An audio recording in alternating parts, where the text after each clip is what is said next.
بسم اللہ الرحمن الرحیم نحمدہ ونصلی علی رسولہ الکریم وعلی آلہ واصحابہ اجمعین اعوذ باللہ من الشیطان الرجیم بسم اللہ الرحمن الرحیم السلام علیکم ورحمۃ اللہ وبرکاتہ۔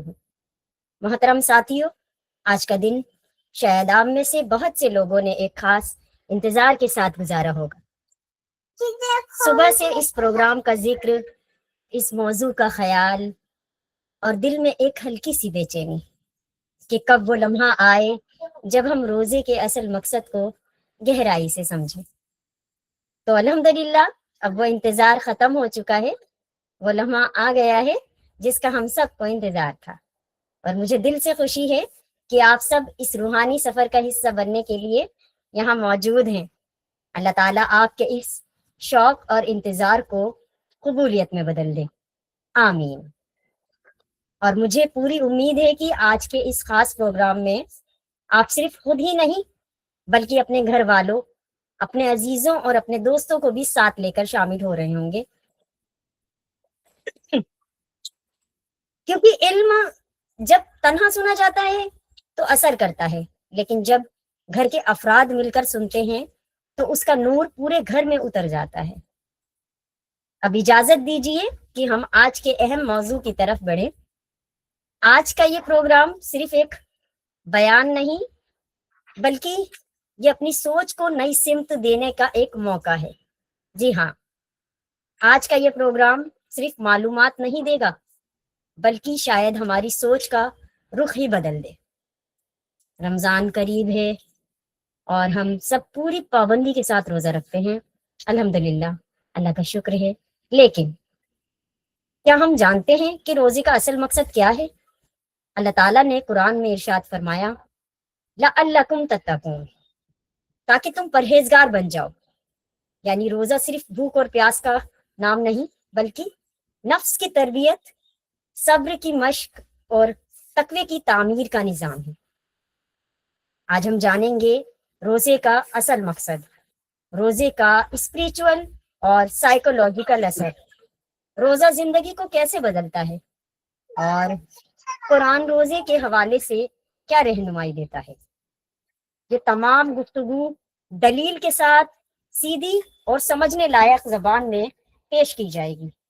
ایک اور بات، اگر آج کے اس موضوع کے حوالے سے آپ کے دل میں کوئی بھی سوال پیدا ہو، کوئی کنفیوژن ہو، کوئی ایسا پہلو جو آپ سمجھنا چاہتے ہو، تو بے جھجک پروگرام کے دوران ان باکس میں ٹائپ کر دیں اپنا سوال۔ انشاءاللہ پروگرام کے اختتام پر تمام سوالات کے جواب دلیل کے ساتھ، اطمینان کے ساتھ اور وضاحت کے ساتھ پیش کیے جائیں گے انشاءاللہ۔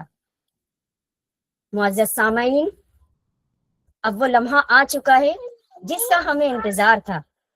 آج کے اس خاص پروگرام کے اسپیکر ہیں بہت ہی سنجیدہ مزاج، دلیل کے ساتھ بات کرنے والے اور دین کو آسان انداز میں سمجھنے والے اور ہمیں سمجھانے والے، ہم سب کے محترم بھائی مواحد۔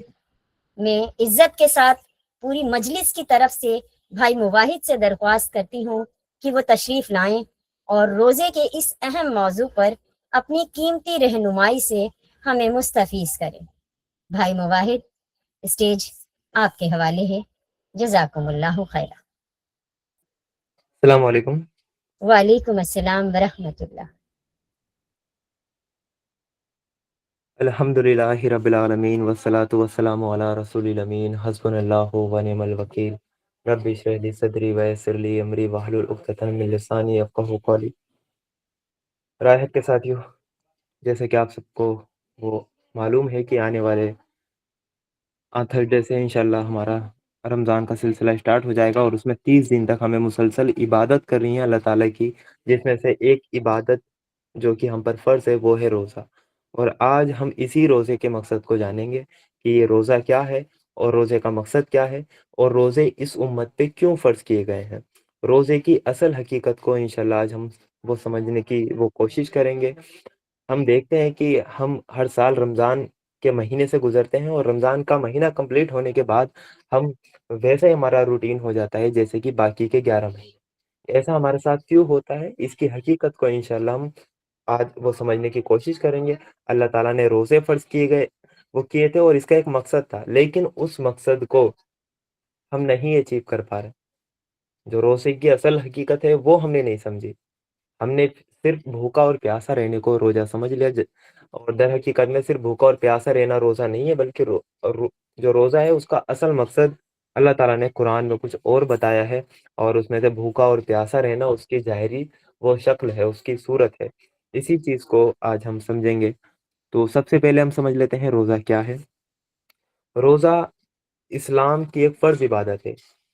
ارکان اسلام، وہ جیسا کہ ہمیں پتہ ہے کہ 5 ارکان اسلام ہے، کہ وہ گواہی دینا کہ اللہ کے سوا کوئی معبود نہیں ہے اور محمد صلی اللہ علیہ وسلم اللہ کے رسول ہیں، اور دوسرا وہ نماز وہ قائم کرنا، تیسرا زکوٰۃ دینا، چوتھا روزہ ہر مہینے ہر رمضان کے روزے رکھنا، اور پانچواں حج کرنا۔ یہ ہر مسلمان پہ فرض ہے، یہ فرض عبادت ہے، اس سے کوئی نہیں بچ سکتا۔ یہ ہر مسلمان پہ، اگر آپ مسلمان ہیں، آپ کلمہ پڑھ کے اسلام میں داخل ہو گئے ہیں، تو یہ عبادت آپ پر فرض ہے۔ تو رمضان کے مہینے میں روزہ ہے کہ اصل میں رمضان کے مہینے میں صبح سے لے کر، یعنی فجر سے لے کر مغرب تک انسان اپنا کھانا پینا چھوڑ دیتا ہے، جسمانی جو تعلقات ہوتے ہیں وہ اس پر حرام کر دیے جاتے ہیں، وہ گناہوں سے بچتا ہے اور اپنے نفس کو وہ کنٹرول کرتا ہے۔ یہ ہے روزہ، اس کا نام ہے روزہ، جو اللہ تعالیٰ نے ہمیں بتایا ہے۔ اور یہ روزہ ایسا نہیں ہے کہ صرف ہم پر ہی فرض کیا گیا ہے، بلکہ ہم سے پہلے جتنی بھی امتیں ہیں، اللہ تعالیٰ نے یہ روزہ ہر امت پر فرض کیا تھا۔ جتنی بھی امتیں گزری ہیں، جتنے بھی رسول گزرے ہیں، جتنے بھی نبی گئے ہیں، ہر کسی پر یہ روزہ فرض تھا، صرف امت مسلمہ پر نہیں ہے۔ یہی اللہ تعالیٰ نے ہمیں سورہ بقرہ آیت نمبر 183 میں اللہ تعالیٰ نے ہم سے کہا، اے لوگو جو ایمان لائے ہو، تم پر روزے فرض کر دیے گئے ہیں، جس طرح تم سے پہلے نبیوں کے ماننے والوں پر فرض کیے گئے تھے۔ یعنی روزہ ایک ایسی عبادت ہے جو صرف امت مسلمہ پر ہی فرض نہیں ہے، بلکہ وہ جتنی بھی امتیں گزری ہیں ہسٹری میں، سب پر یہ روزہ یہ فرض کیا گیا تھا۔ اور موسیٰ علیہ السلام کی شریعت میں بھی روزہ تھا، داؤد علیہ السلام کی جو شریعت ہے اس میں بھی وہ روزہ تھا، ابراہیم علیہ السلام کی شریعت میں بھی، یعنی جتنی بھی شریعتیں گزری ہیں سب میں اللہ تعالیٰ نے روزے کی جو صورت ہے اس کو فرض کیا گیا تھا۔ اور اس کو فرض کرنے کا ایک مقصد ہے جو کہ اسی آیت میں اللہ تعالیٰ نے بتا دیا، اس سے امید ہے کہ تم میں پرہیزگاری کی صفت پیدا ہوگی۔ یہ ہے اس روزے کا مقصد، کہ انسان کو پرہیزگار بنانا، انسان کو تقوی والا بنانا۔ تو ہمیں کوشش کرنی ہے کہ اس مقصد کو ہم پورا کرنے میں وہ کامیاب ہو جائیں۔ جیسا کہ ہم دیکھتے ہیں کہ آج بھی دنیا میں جتنے بھی وہ ریلیجن ہمیں ملتے ہیں، اس میں روزے کا کوئی نہ کوئی سا بگڑی ہوئی جو شکل ہے وہ ان کے اندر پائی جاتی ہے۔ وہ کیوں پائی جاتی ہے؟ کیونکہ ان پر جو رسول آئے ہوں گے، ان قوم کے پاس جو نبی آئے ہوں گے، انہوں نے انہیں روزے کا اصل مقصد بتایا ہوگا، اور روزے کی جو عبادت ہے اس کے بارے میں بھی انہوں نے انہیں احکام بتائے ہوں گے۔ لیکن ٹائم کے ساتھ ساتھ لوگ اللہ تعالیٰ کے جو شریعت ہے، اللہ کے رسول صلی اللہ علیہ وسلم جو شریعت وہ لے کر آتے تھے، ان میں تبدیل کر دیا کرتے تھے۔ تو پچھلی امتوں کے ساتھ بھی ایسا ہوا ہے کہ روزہ تو ہر کسی قوم میں موجود ہے، کسی نہ کسی وہ شکل میں، لیکن اس کا جو طریقہ کار ہے اس کو تبدیل کر دیا گیا، اس کی روح نکل گئی اور صرف ظاہری وہ شکل رہ گئی۔ ایسا ہی ہمیں الگ الگ وہ ریلیجن میں دیکھنے کو بھی اس لیے ملتا ہے کیونکہ ان کے اندر بھی رسول آئے تھے۔ اللہ تعالیٰ نے اس آیت میں بھی یہی کہا ہے کہ جس طرح تم سے پہلے نبیوں کے ماننے والوں پر بھی فرض کیے گئے تھے، یعنی یہ صرف فرض ہم پہ نہیں ہے، ہم سے پہلے لوگوں پر بھی یہ روزہ فرض تھے۔ جیسے کہ ہم ہندوازم میں دیکھیں، ہندوازم میں آپ کا برت کا سسٹم ہے، تو ان کے یہاں یہ برت کا سسٹم کیسے آیا؟ ظاہر ہے کہ ان کے اندر بھی کوئی نبی آئے ہوں گے۔ قرآن نے کہا ہے کہ ہم نے ہر قوم میں اپنا نبی بھیجا، کوئی قوم ایسی نہیں ہے جس میں اللہ تعالیٰ نے اپنا ڈر وہ سنانے والا پیغمبر نہ بھیجا ہو۔ تو ہندوؤں کے پاس بھی اللہ تعالیٰ کے پیغمبر آئے تھے، اور روزے ان کے اوپر بھی فرض تھے، جیسے کہ اس آیت میں اللہ تعالیٰ نے بتایا ہے۔ لیکن انہوں نے روزے کی شکل کو بگاڑ دیا، اور آج ہمارے سامنے وہ بگڑی ہوئی شکل موجود ہے برت کے روپ میں۔ برت میں کیا کرتے ہیں کہ ہمارا تو ان کا روزہ ہے، یعنی جو ان ہوتے ہیں، جو اناج ہوتے ہیں وہ ہم نہیں کھا سکتے، اس کے علاوہ پھل فروٹس ہیں، کہ وہ جوس وغیرہ ہے، وہ یہ سب وہ کھاتے پیتے رہتے ہیں۔ ایسے ہی یہ برت کا سسٹم تھا ان کے یہاں، اور انہوں نے اس کی شکل اور بگاڑی، اور الگ الگ یہ روزے رکھنے لگے، جیسے کہ وہ کروا چوتھ کا یہ برت رکھنے لگے، اور الگ الگ انہوں نے شکل نکال لی۔ ایسی ہندوازم میں ملتا ہے ہمیں یہودیت میں بھی ہمیں ایسا ملتا ہے اور عیسائیت میں بھی ہمیں ایسا ملتا ہے، اور ہندوازم میں ہمیں ایک روزہ اور ملتا ہے، وہ کہتے ہیں مون برت، آج ان کا بولنے کا روزہ ہے، مطلب یہ نہیں بولیں گے، ان کا مون برت ہے آج۔ تو یہ کیا تھا، یہ جو ہمیں الگ الگ قوموں میں روزے کا کوئی نہ کوئی کانسیپٹ ہمیں دکھ رہا ہے، اس کا مطلب یہ ہے کہ ان کے پاس جو نبی آئے تھے، انہوں نے ان کو جو اللہ تعالیٰ کی طرف سے روزے کی عبادت تھی وہ انہیں بتائی تھی، لیکن انہوں نے اس عبادت کی جو شکل تھی اس کو بگاڑ دیا، اس لیے یہ ہمیں بگڑا ہوا کانسیپٹ ملتا ہے۔ تو روزے کے تعلق سے وہ سب سے پہلی بات یہ ہے کہ صرف امت مسلمہ پر ہی فرض نہیں ہے، بلکہ جتنی بھی امتیں وہ گزری ہیں، جتنی بھی قومیں گزری ہیں، اللہ تعالیٰ نے ہر نبیوں پر یہ روزوں کو فرض کیا گیا تھا، ان کے ماننے والوں کو یہ روزے کو وہ فرض کیا گیا تھا، کیونکہ اس کا مقصد تھا کہ انسان کے اندر پرہیزگاری کی صفت پیدا ہو، وہ تقوی والا بن جائے۔ جب وہ تقوی والا بن جائے گا تو وہ اللہ تعالیٰ کی بندگی بہتر وہ طریقے سے وہ کرے گا۔ یہی ہمارا آگے کا جو سلائیڈ ہے اس پہ آپ کو شو ہو رہا ہے کہ روزہ فرض کیوں کیا گیا ہے۔ پچھلی آیت میں بتا دیا تاکہ تم میں پرہیزگاری کی وہ صفت پیدا ہو، تمہارے اندر وہ تقوی پیدا ہو، اس لیے ہر امت پر اور تم پر روزہ وہ فرض کیا گیا ہے۔ تو روزے کا جو جو فرض ہونے کا مقصد ہے وہ ہے، وہ سب سے پہلے مقصد وہ زندگی رب کی بندگی، یعنی انسان صرف اپنے رب کی بندگی کرے۔ اللہ تعالیٰ نے انسان کے جو پیدا کرنے کا جو مقصد ہمیں بتایا، سورہ زاریات میں آیت نمبر 56 میں اللہ تعالیٰ نے کہا، میں نے جن اور انسانوں کو اس کے سوا کسی کام کے لیے پیدا نہیں کیا کہ وہ میری بندگی کرے۔ ہماری جو پیدائش کا مقصد ہے وہ یہ ہے کہ ہم اللہ تعالیٰ کی ہی بندگی کریں، کمپلیٹ ہم اللہ تعالیٰ کی بندگی کریں، یہ ہم سب کی پیدائش کا مقصد ہے۔ اور اس مقصد کو پورا کرنے کے لیے جو اہم ترین جو چیز ہے، اس مقصد کو اچیو کرنے کے لیے کہ ہم اللہ تعالیٰ کی بندگی کریں، ہم اللہ تعالیٰ کی ہی عبادت کریں، اس لیے ہمیں ایک روزہ دیا گیا ہے۔ روزہ ایک ہمارے لیے ایک ٹول کی طرح ہے کہ اگر ہم روزہ رکھیں گے تو یہ ہمیں ایک بڑی عبادت کے لیے تیار کرے گا، ہمارے اندر وہ صفت پیدا ہوں گی کہ ہم اللہ تعالیٰ کی کمپلیٹ بندگی ہم وہ کرنے لگیں گے، اس لیے روزہ ہم پہ وہ فرض کیا گیا تھا۔ اور کہ وہ جیسا کہ ہم جانتے کہ اللہ تعالیٰ نے ہم پہ روزہ بھی فرض کیا گیا ہے، اس کا مقصد ہے ہم ایک بڑی عبادت کے لیے اللہ تعالیٰ ہمیں تیار کرنا چاہتا ہے تاکہ ہم کمپلیٹ بندگی کریں اللہ تعالیٰ کی، ہم کمپلیٹ عبادت کریں۔ بندگی کا جو کانسیپٹ ہے وہ یہی ہے کہ ہر وہ کام جو آپ اللہ کے بتائے ہوئے طریقے پہ کرتے ہیں وہ کام آپ کا عبادت بن جاتا ہے۔ اور اس کام کو کرنے کے لیے انسان کے اندر ایک کوالٹیز ہونی چاہیے، وہ کوالٹی ہے کہ وہ پرہیزگار ہو، وہ تقوی والا ہو، اسی کوالٹی کو پیدا کرنے کے لیے روزہ رکھا گیا ہے۔ اسی لیے ہر امت پہ یہ روزہ وہ فرض کیا گیا ہے تاکہ ہم اللہ تعالیٰ کی کمپلیٹ بندگی کریں، ہم اللہ تعالیٰ کی وہ کمپلیٹ عبادت کریں۔ جیسا کہ نماز ہے، نماز بھی انسان پہ فرض ہے، اور نماز کا مقصد بھی یہی ہے کہ وہ اللہ تعالیٰ کی جو کمپلیٹ بندگی کرے، یعنی جو نماز ہے وہ بھی ہمیں ایک بڑی عبادت کے لیے تیار کرتی ہے، اسی طرح زکوٰۃ ہے، زکوٰۃ بھی ہمیں ایک بڑی عبادت کے لیے تیار کرتی ہے تاکہ ہم اللہ تعالیٰ کی کمپلیٹ بندگی کریں۔ اور جیسا کہ حج ہے، حج بھی ہمیں ایک بڑی عبادت کے لیے وہ تیار وہ کرتی ہے۔ تو جتنی بھی یہ فرض جو چیزیں ہیں ہم پہ، ان کو ارکان اسلام ہم کہتے ہیں، اسلام کی بنیاد ان کو ہم کہتے ہیں۔ تو اسلام کی یہ بنیاد ہے، ابھی اس پر گھر تعمیر نہیں ہوا ہے، یعنی یہ بنیادیں جتنی مضبوط ہوں گی اتنا ہی اس پہ بہترین جو گھر ہے، جو بلڈنگ ہے وہ تعمیر ہوگی۔ اگر بنیادیں ہی کھوکھلی ہیں تو آگے کچھ بھی تعمیر نہیں ہو سکتا۔ آپ تعمیر کرنا چاہیں گے تو وہ گھر مطلب کہ ڈھہ جائے گا۔ ایسے ہی روزہ، نماز، حج، زکوٰۃ یہ بنیاد ہے اسلام کی، اس پر دیواریں بھی اٹھیں گی بنیاد پر، اس پر جو لنٹر ہے وہ بھی ڈلے گا، لیکن وہ تب ڈلے گا جب یہ چاروں چیزیں آپ کی مضبوط ہوں۔ اس لیے چاروں عبادتیں فرض کر دی گئی ہیں کہ آپ کا فاؤنڈیشن مضبوط ہونا چاہیے۔ یہ چاروں چیزیں آپ کو ایک بڑی عبادت کے لیے تیار کرتی ہیں، ایک بڑے کام کے لیے آپ کو تیار کرتی ہیں، اور وہ کام ہے، وہ مقصد ہے کہ ہم صرف اپنے رب کی بندگی کریں۔ ہماری جو زندگی کا مقصد ہے وہ ہے رب کی بندگی، ہمیں یہی کرنا ہے، اور اسی لیے اللہ تعالیٰ نے ہمیں پیدا کیا ہے، اور اسی لیے ہم دنیا میں آئے ہیں کہ ہم اپنا ہر کام اللہ تعالیٰ کے بتائے ہوئے طریقے پہ کر لیں۔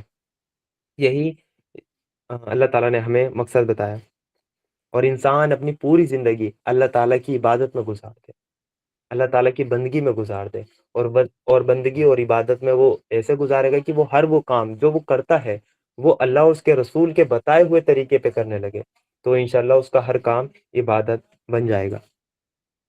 روزے کے تعلق سے ایک بات یہ ہے کہ روزہ مکمل عبادت ہے، یعنی روزے میں انسان مکمل عبادت میں رہتا ہے، جتنا بھی وہ رکھتا ہے کہ 12 گھنٹے کا روزہ ہے، 13 گھنٹے کا روزہ ہے، وہ 11 گھنٹے کا روزہ ہے، تو اتنے ٹائم تک انسان مکمل عبادت میں رہتا ہے، مسلسل وہ عبادت کے دوران رہتا ہے۔ اور روزے کی ایک آپ کو میں خاصیت بھی بتاؤں کہ روزے کی ایک خاصیت ہے کہ جتنی بھی عبادتیں ہیں ان کا لوگوں کو وہ پتہ لگ جاتا ہے۔ فار ایگزامپل نماز ہے، جو فرض نماز ہے اس کے لیے تو آپ کو مسجد مطلب جانا پڑے گا۔ جب آپ مسجد جائیں گے تو لوگوں کی نگاہ میں بھی آئیں گے، آپ کو دکھے گا کہ ہاں بھائی یہ بندہ نمازی ہے۔ ایسے ہی زکوٰۃ ہے، زکوٰۃ جب آپ سال میں ادا کریں گے تو کم سے کم جس کو آپ دے رہے ہیں اس کو تو پتہ لگے گا۔ اگر آپ نے کسی کو نہیں بتایا لیکن جس کو آپ دے رہے ہیں کم سے کم اس کو تو پتہ لگے گا کہ ہاں یہ بندہ زکوٰۃ ادا کرتا ہے۔ ایسے ہی حج ہے، حج بھی جب آپ کرنے جائیں گے تو لوگوں کو اس کا پتہ لگ سکتا ہے، لوگوں کو اس کا وہ پتہ لگے گا۔ لیکن روزہ ایک ایسی مکمل عبادت ہے اللہ تعالیٰ کی طرف سے کہ جس کا کسی انسان کو پتہ نہیں لگ سکتا کہ بندہ اٹھا صبح اس نے سب کے سامنے سحری کھائی اور سب کے سامنے ہی اس نے شام کو مغرب میں وہ افطار کیا، لیکن کسی کو نہیں پتہ لگ سکتا کہ یہ سارا دن روزے سے تھا یا نہیں تھا، وہ صرف اللہ تعالیٰ جانتا ہے۔ اللہ کسی وقت کوئی نہیں جان سکتا کہ وہ کس بندے کا روزہ ہے اور کس بندے کا روزہ نہیں ہے۔ یہ ہے روزہ ایک مکمل عبادت ہے۔ ہر عبادت کا آپ کی جو آپ عبادت کرتے ہیں ہر عبادت کا کسی نہ کسی کو پتہ لگ جائے گا، تو ہو سکتا ہے کہ وہ عبادت بندہ ریاکاری کی نیت سے کرنے لگے کہ تاکہ لوگ مجھے عبادت گزار سمجھے، لیکن روزہ ایک ایسی عبادت ہے کہ بندہ چاہ کر بھی اس میں ریاکاری نہیں کر سکتا، چاہ کر بھی ریاکاری نہیں کر سکتا۔ وہ صرف اللہ تعالیٰ جانتا ہے کہ یہ روزے سے ہے یا نہیں ہے۔ اسی لیے صحیح بخاری کی حدیث ہے جس میں اللہ تعالیٰ نے فرمایا کہ روزہ میرے لیے ہے اور میں ہی اس کا اپنے بندے کو اجر دوں گا، میں ہی اس کا اپنے بندے کو ثواب دوں گا، میں ہی اس کا اپنے بندے کو بدلہ دوں گا۔ صحیح بخاری کی حدیث ہے۔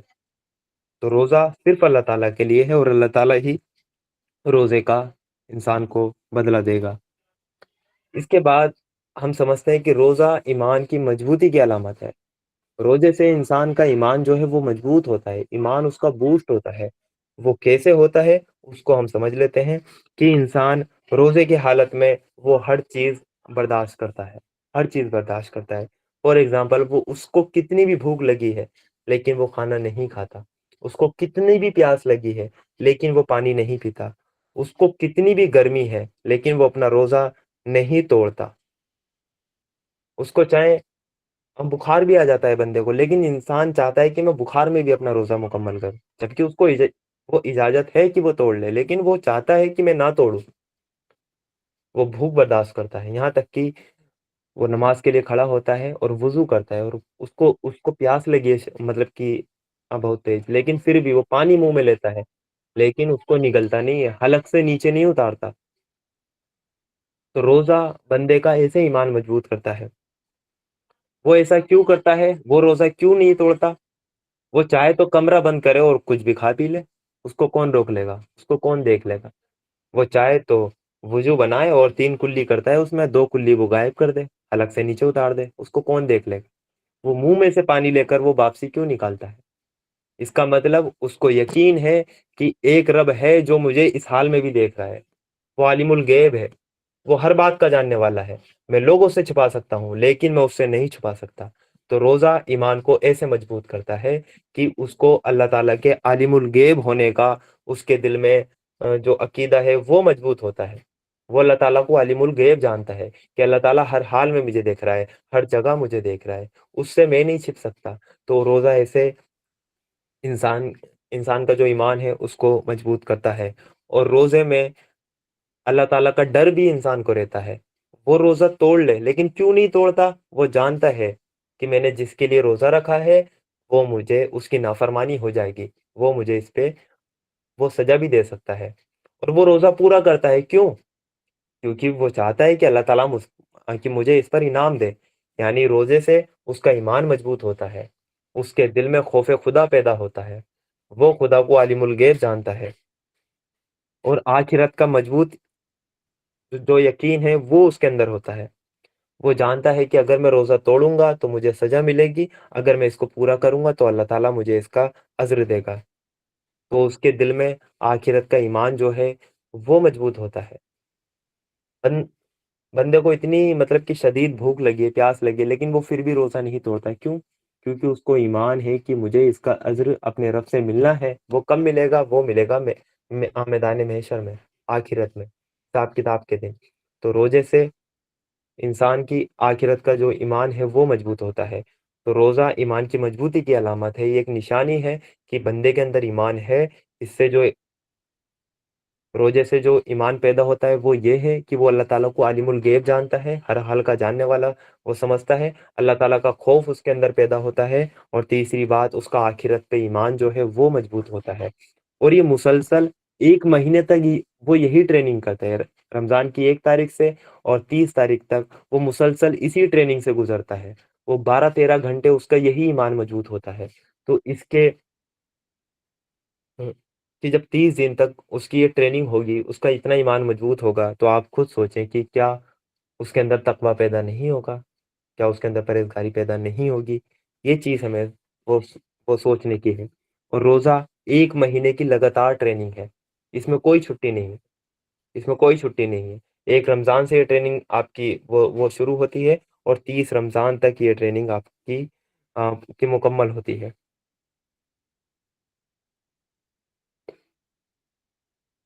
ہر سال اللہ تعالیٰ یہ ٹریننگ سے ہر مسلمان کو گزارتا ہے. اس آزمائش سے اللہ تعالیٰ ہر مسلمان کو گزارتا ہے. اور یہ ایمان کی مضبوطی جو ہم پیچھے پڑھ کر آئے ہیں، وہ بندے کا اللہ تعالیٰ ایمان مضبوط کرتا ہے اور اس کے اندر تقویٰ پیدا ہوتا ہے. اس آزمائش سے جو اللہ تعالیٰ رمضان میں بندے کو گزارتا ہے، جو جتنا اس میں پورا اترتا ہے اس کا ایمان اتنا ہی مضبوط ہوتا ہے. جو جتنا اللہ تعالیٰ کا خوف رکھتا ہے اور وہ روزے کو مکمل کرتا ہے، اللہ تعالیٰ پر اس کا ایمان اتنا ہی مضبوط ہوتا چلا جاتا ہے. جیسے کہ اگزامپل کے طور پہ آپ کسی آدمی کے پاس وہ کوئی امانت رکھتے ہیں، تو آپ اس کی ایمانداری کی آزمائش کرتے ہیں. دیکھتا ہوں کہ یہ امانت کو واپسی لوٹائے گا یا نہیں لوٹائے گا. تو آپ اس کا امتحان لے رہے ہیں نا، کہ آپ نے کسی انسان کے پاس امانت رکھی اور آپ دیکھتے ہیں کہ یہ امانت کی کتنی حفاظت کرتا ہے. تو گویا کہ آپ اس کا امتحان لے رہے ہیں.